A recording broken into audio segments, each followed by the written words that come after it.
গানের আড্ডায় যার সময় কাটে সে দাইয়ুস, তার জন্য জান্নাত হারাম।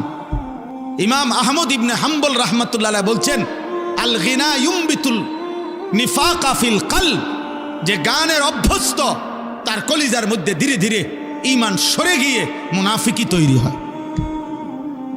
ইমামে আজম আবু হানিফা রাহমাতুল্লাহ বলছেন, সিমাউল আগানি ফিসকুন, গান শোনা প্রকাশ্য পাপ, ওয়াত্তালাজ্জুদু বিহা কুফরুন, এবং গান শুনে মজা পাওয়া, স্বাদ পাওয়া কুফরি। কুফরি কুফরি কুফরি, মজা পাওয়া।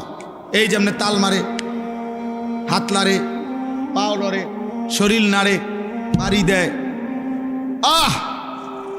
এই যে মজা পাইল না, এটা এই স্বাদ পাওয়া, মজা পাওয়া গান শুনে তিনি বলছেন কুফরি, তিনি বলছেন কুফরি।